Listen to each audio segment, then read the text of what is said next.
जय श्री कृष्ण।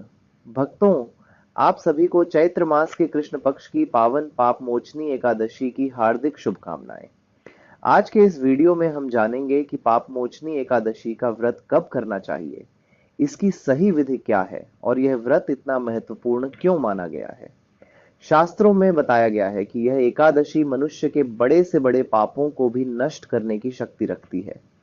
इस व्रत की महिमा का वर्णन भगवान कृष्ण ने राजा युधिष्ठिर को पद्म पुराण में बताया था। कथा के अनुसार प्राचीन समय में एक महान तपस्वी ऋषि रहते थे जिनका नाम मेधावी था। वे घने वन में कठोर तपस्या कर रहे थे।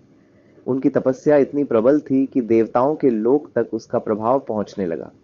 उसी समय स्वर्गलोक की एक सुंदर अप्सरा, जिसका नाम मंजू घोषा था, उस वन में आई। उसने ऋषि मेधावी को देखा और उनकी तपस्या भंग करने का निश्चय किया। वह ऋषि के आश्रम से कुछ दूरी पर बैठकर वीणा बजाने लगी और मधुर गीत गाने लगी। उसकी वीणा की धुन और मीठी आवाज इतनी आकर्षक थी कि धीरे धीरे ऋषि का मन विचलित होने लगा। कुछ समय बाद ऋषि उसकी ओर आकर्षित हो गए और दोनों साथ रहने लगे। समय बीतता गया और उन्हें पता ही नहीं चला कि कई वर्ष गुजर गए। एक दिन जब अप्सरा ने जाने की इच्छा व्यक्त की, तो ऋषि को एहसास हुआ कि उनकी तपस्या भंग हो चुकी है और उनका बहुत समय नष्ट हो गया है। क्रोध में आकर आर्षि ने उस अप्सरा को श्राप दे दिया कि वह पिशाचिनी बन जाए। अप्सरा बहुत दुखी हुई और क्षमा मांगने लगी। तब आर्षि ने दया करते हुए कहा कि यदि वह पाप मोचनी एकादशी का व्रत करेगी तो उसे श्राप से मुक्ति मिल जाएगी।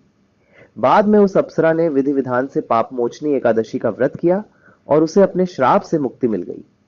कहा जाता है कि इस व्रत के प्रभाव से स्वयं महर्षि मेधावी के भी पाप नष्ट हो गए और उनकी खोई हुई तपस्या की शक्ति फिर से लौट आई।